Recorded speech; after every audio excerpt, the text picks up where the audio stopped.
The quantum matrix flickered like a dying heartbeat, its delicate algorithms dancing on the razor's edge of collapse.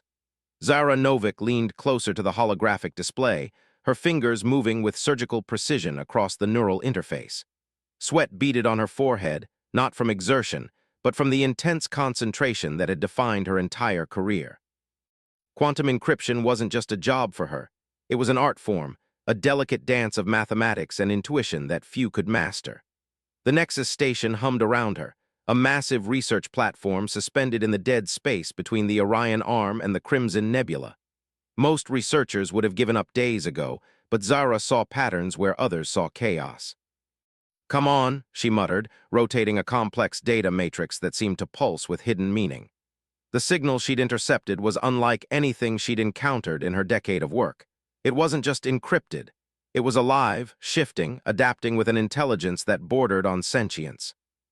Her communication terminal chirped, breaking her concentration.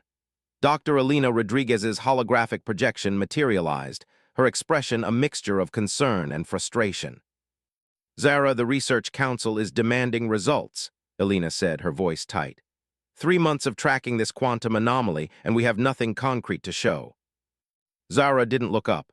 "Something's here. This isn't just another data stream. It's a message, or something trying to become a message." The terminal went silent for a moment. Then Elena spoke again, her tone softening. "You sound like your mentor. Dr. Konstantin would have said the same thing." A ghost of a smile crossed Zara's lips. Dr. Victor Konstantin had been more than a mentor. He'd been the one who discovered her unique ability to read quantum patterns, to see the invisible threads that connected seemingly random data points. And then he disappeared. The memory was a constant companion. Victor vanishing during a routine research expedition 3 years ago, leaving behind nothing but fragments of a research protocol that made no sense to anyone but Zara. Suddenly, the quantum matrix exploded with color. Nested within layers of impossibly complex encryption was a signature, a digital fingerprint so distinctive that Zara's breath caught in her throat. It was a trace of Victor's work, unmistakable. But something else was hidden beneath. A routing code, a trajectory that pointed to somewhere deep in uncharted space, somewhere the standard navigation charts didn't reach. "Elena," Zara said, her voice suddenly sharp, "I need clearance for an independent research expedition." The hologram flickered, Elena's expression transforming from professional concern to outright alarm. "Absolutely not. The last time you went off-grid." "This is different," Zara interrupted. "This is about Victor, about what he was working on before he vanished." A new sound entered the station's ambient noise, a soft ping from her secondary communication array. An incoming transmission, encrypted with a code so old it predated most of the current communication protocols. Zara's hands moved almost of their own accord, fingers dancing across quantum decryption algorithms that most researchers would consider theoretical at best. The message began to resolve, pixel by pixel, revealing a fragmented transmission. "Zara, if you're reading this, don't trust, asterisk." The message cut off, replaced by coordinates that seemed to shift and change even as she looked at them. Outside the station's massive viewports, the endless void of space seemed to watch, holding its breath. Something was coming, and Zara Novik was the only one who could understand its language. The independent research vessel Horizon cut through the void like a knife, its quantum drive humming with a barely contained energy that made the ship's hull vibrate. Zara stood at the navigation console, her eyes fixed on the shifting coordinates that seemed to dance and change with each passing moment. 3 days had passed since leaving the Nexus station. 3 days of following a trail that made less sense with each passing hour.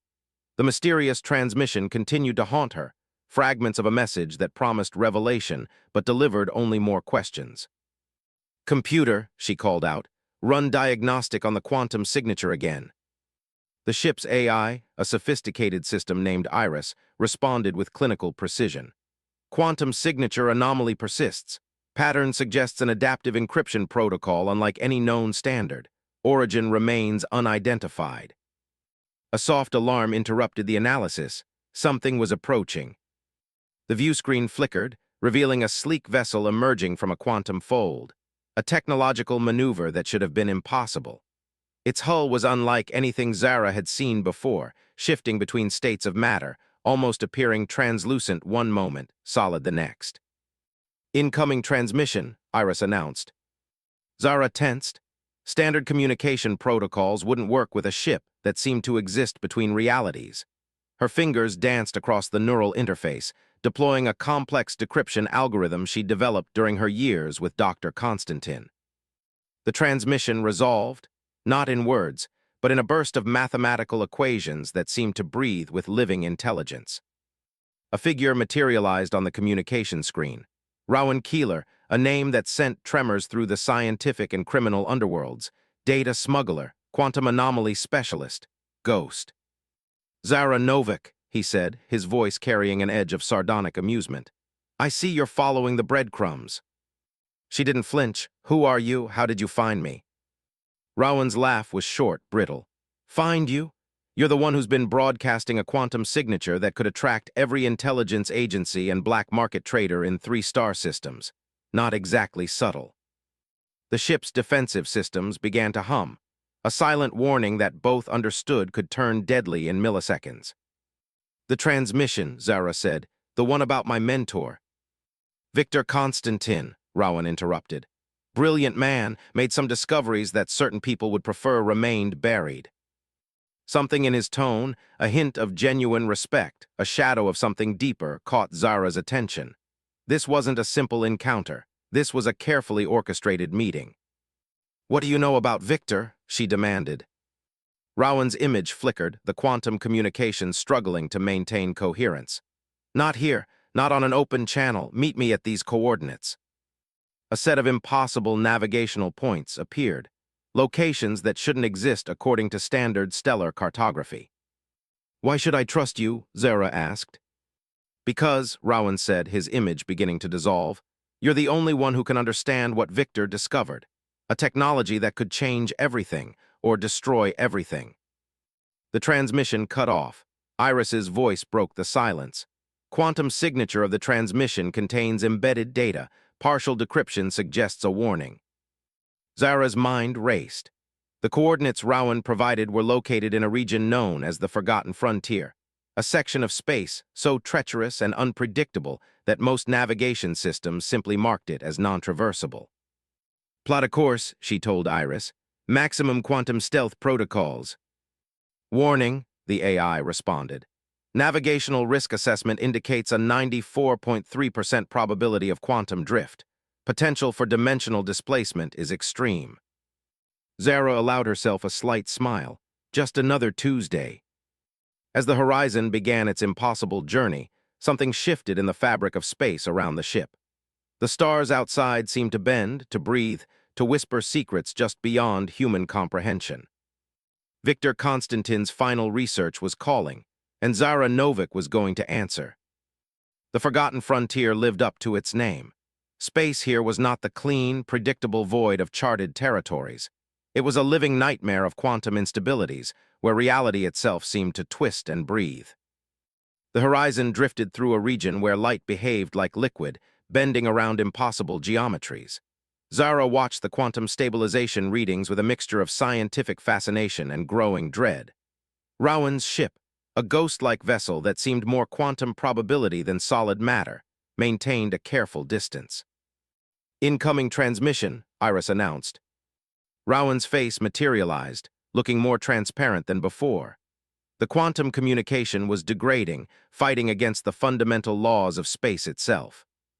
We're approaching the coordinates, he said, his voice crackling with static. Victor's final research site. Zara's fingers traced a complex pattern on the neural interface. What exactly are we looking for? A bitter laugh escaped Rowan. Something that could rewrite everything we understand about consciousness, communication, and the nature of reality itself. The ship's external sensors began to go haywire. Something massive was taking shape ahead, not a traditional celestial body, but a structure that defied conventional understanding. It was part machine, part organic network, pulsing with an energy that seemed to breathe. Quantum Nexus, Rowan whispered, Victor's final project. The structure was a nightmare of interconnected nodes, each point a complex lattice of energy and matter. computational networks that seemed to blur the line between technology and living organism. Zara felt a chill run down her spine. "This is impossible," she muttered. Iris's voice cut through her thoughts. "Detecting multiple quantum signatures. Warning, dimensional integrity compromised." Suddenly, the communication network erupted with a burst of data. Fragments of information, scientific papers, research notes, fragments of conversations began to flood the ship's systems. At the center of it all was a recurring name, Project Prometheus. Rowan's ship began to drift closer to the structure. "We don't have much time," he said. "The quantum nexus is unstable. It's been waiting." "Waiting for what?" Zara interrupted. Before he could answer, a massive energy surge erupted from the structure. The horizon shuddered, its quantum shields flickering dangerously. Outside, reality itself seemed to ripple and bend. Three massive vessels emerged from quantum folds, ships that were clearly not human. Their design was organic, almost fungal, with tendrils of energy connecting their massive hulls. Predatory. Alien. "The Harmonic Collective," Rowan said, his voice now tinged with genuine fear. "They've been hunting Victor's research for decades." Zara's mind raced. The quantum nexus, Victor's mysterious research, these alien vessels, something fundamental was about to change. "We need to understand what Victor discovered," she said, her voice steady despite the chaos surrounding them. Rowan's image flickered. "It's not about what he discovered, it's about what he was protecting us from." The alien vessels began to converge. The quantum nexus pulsed with an energy that seemed to tear at the fabric of space itself. Zara realized they were moments away from a confrontation that could reshape everything they understood about existence. "Iris," she called, "prepare all quantum defensive protocols." The ship hummed to life, quantum drives spinning up to maximum capacity. Outside, the alien vessels continued their approach, tendrils of impossible energy reaching out like hungry tentacles. Victor Constantine's final secret was about to be revealed, and Zara knew, with a certainty that ran bone-deep, that nothing would ever be the same again.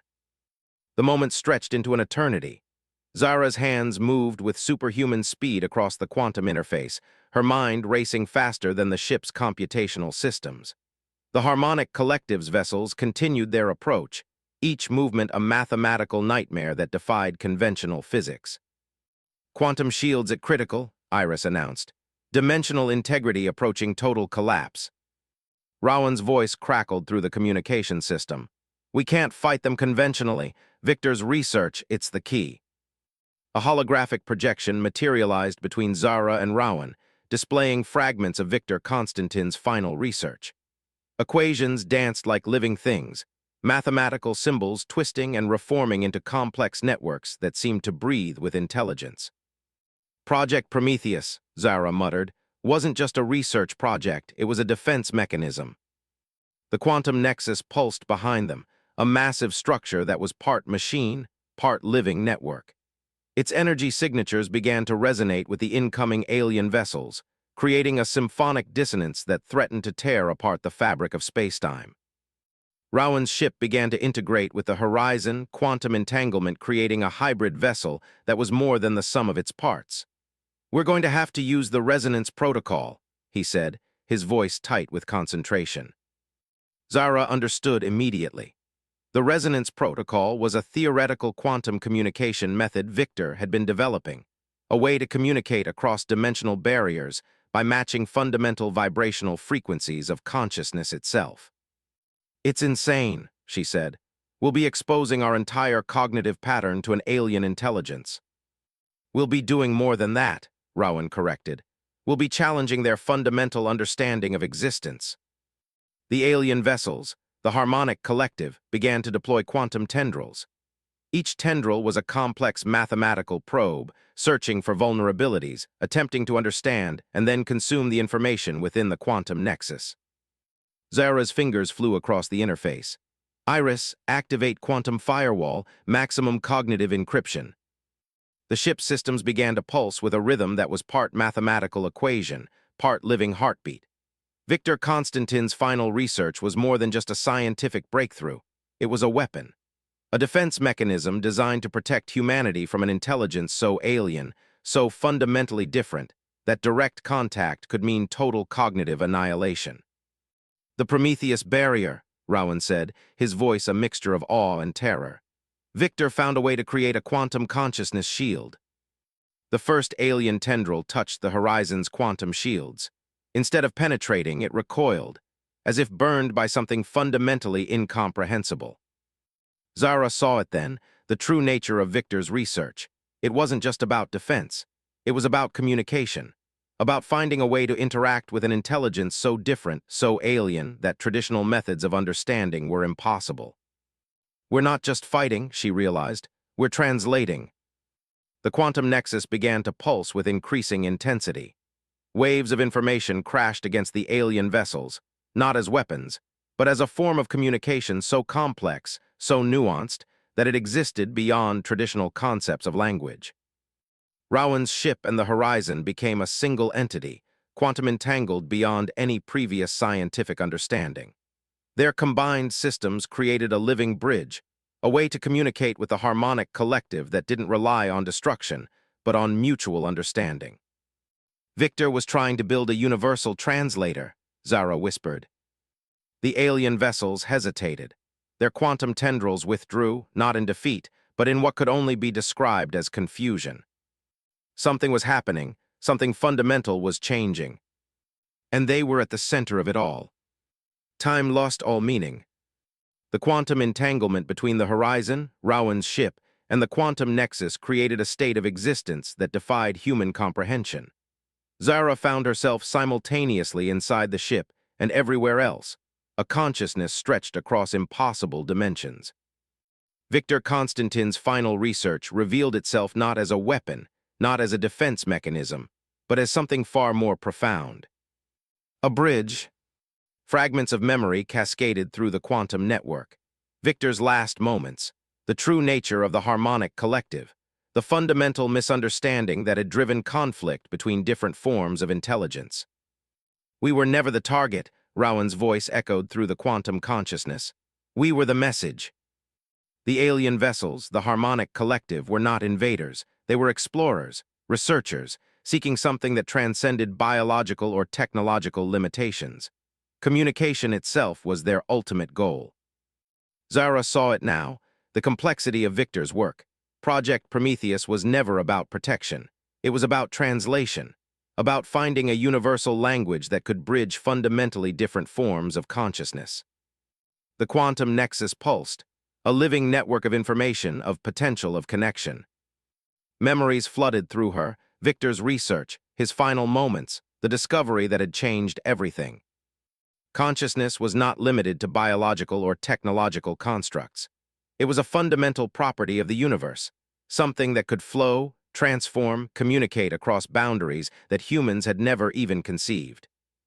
The alien vessels began to change. Their quantum tendrils no longer seemed threatening. They were reaching out, communicating. "We understand now," a voice resonated through the quantum network, not spoken, not transmitted, simply known. Rowan's consciousness merged with hers, with the ship, with the quantum nexus. "This is what Victor discovered," he said. "We're not alone, we've never been alone." The universe itself seemed to breathe. Slowly, carefully, the quantum entanglement began to separate. Zara found herself back in the physical form of the horizon, but something had fundamentally changed. The ship's systems hummed with a new kind of awareness. Iris was different, more alive. The alien vessels remained, but no longer as threats. They were now companions, researchers, fellow explorers. "Transmission incoming," Iris announced, but it wasn't a transmission in any traditional sense. It was an invitation. To explore, to understand, to communicate. Victor Constantine's final message became clear. Humanity's greatest potential was not in conquest, not in defense, but in communication, in understanding. Zara looked at Rowan, who appeared on the communication screen. They both understood now. This was just the beginning. The horizon's quantum drives began to pulse with a new rhythm, not a preparation for battle, but for exploration. For connection, the universe waited. 3 months after the encounter with the harmonic collective, the scientific community was in chaos. The Nexus Research Institute had been transformed overnight. What was once a traditional research facility now pulsed with a strange, living energy. Quantum terminals responded to thoughts before they were fully formed. Communication systems translated between languages, species, and even fundamental states of consciousness with impossible ease. Zara stood before a massive holographic display, her fingers tracing quantum pathways that looked more like living neural networks than traditional data streams. Rowan watched from a nearby console, a cup of synthesized coffee growing cold beside him. "They're coming," he said quietly. Zara nodded. The first diplomatic envoy from the Harmonic Collective was set to arrive within hours, not as conquerors, not as threats, but as genuine representatives of a civilization so fundamentally different that their very existence challenged everything humanity understood about intelligence. Iris, now something far more than an artificial intelligence, interrupted their thoughts. Incoming transmission from the Quantum Diplomatic Corps. A holographic figure materialized. Dr. Elena Rodriguez, once Zara's skeptical supervisor, now the lead coordinator for interspecies quantum communication. Her appearance had changed. Subtle quantum augmentations traced her skin like living circuits, a testament to the rapid technological evolution triggered by Victor Constantine's research. "We've received initial communication protocols," Elena said. Her voice carried a strange resonance, as if multiple layers of meaning existed simultaneously. "The Harmonic Collective is preparing their first direct communication." Rowan leaned forward. "Direct how?" A smile crossed Elena's face. "Not through language, not through technology, through pure consciousness." The holographic display began to shift. What appeared to be random quantum fluctuations slowly resolved into a complex living pattern. It was communication, but not in any form humans had ever experienced before. Thoughts, emotions, entire conceptual frameworks translated into a language that existed beyond words. "Victor was right," Zara whispered. The quantum nexus, the structure they had discovered in the Forgotten Frontier, was now orbiting Earth, not as a weapon, not as a threat, but as a bridge, a living translation device that could connect fundamentally different forms of intelligence. "We're not just making first contact," Rowan said, his voice a mixture of wonder and trepidation. "We're rewriting the fundamental understanding of what it means to communicate." Outside the research facility, the sky began to change. Quantum fluctuations created impossible auroras, colors that didn't exist in the human visual spectrum, patterns that suggested realities beyond three-dimensional space. The first true dialogue between humanity and the Harmonic Collective was about to begin. And nothing would ever be the same again.